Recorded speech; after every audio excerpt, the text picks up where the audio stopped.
Katanya DPR sudah menjawab tuntutan rakyat, tapi mari kita cek. Dari 17 plus 8 tuntutan, yang mereka jawab itu hanya seputar gaji, tunjangan, dan kunjungan kerja. Pertanyaannya, apakah rakyat turun ke jalan hanya untuk minta DPR potong listrik dan telepon mereka? Atau ada hal yang jauh lebih besar? Rakyat sudah jelas dalam tuntutannya. Ada 17 tuntutan jangka pendek yang deadline-nya 5 September 2025 dan juga 8 tuntutan jangka panjang yang deadline-nya 31 Agustus 2026. Apa saja isinya?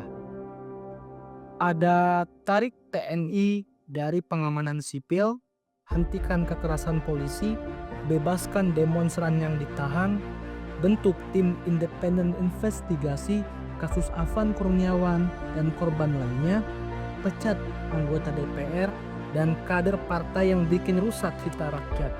Pastikan upah layak bagi guru, buruh, nakes, sampai ojol. Dan untuk bagian jangka panjangnya, bersihkan DPR besar-besaran, audit secara independen, hapus pensiun seumur hidup. Lalu reformasi partai politik dan perkuat oposisi. Dan sahkan juga undang-undang perampasan aset. Lalu pulangkan TNI ke barak, reformasi Polri, lindungi lingkungan dan juga jaga hak buruh. Itu adalah 17 plus 8 tuntutan rakyat yang konkret, sistemik, dan menyeluruh. Lalu kita bisa lihat apa jawaban DPR. Pertama, stop tunjangan rumah dinas.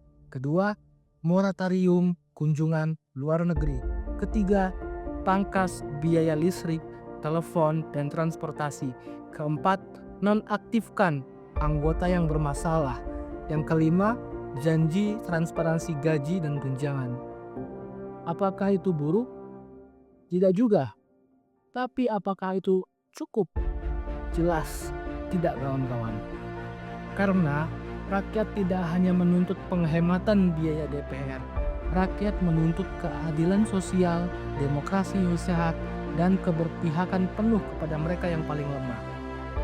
Mengurangi tunjangan bukan jawaban atas kekerasan aparat. Mengurangi biaya telepon bukan jawaban atas tuntutan buruh. Dan transparansi gaji DPR bukan jawaban atas tuntutan reformasi besar-besaran. Jadi, mari kita bicara jujur. Jawaban DPR hanyalah kosmetik. Mereka buka slip gaji, tapi menutup mata pada jeritan rakyat. Mereka pangkas fasilitas, tapi tidak pernah menyentuh akar masalah. Karena 17 plus 8 dianggap serius.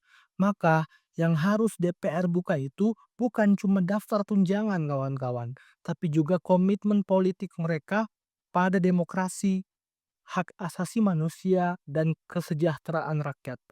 Karena rakyat tidak turun ke jalan untuk hitung rekening DPR. Rakyat turun ke jalan untuk menagih keadilan, perubahan, dan masa depan. Thank you.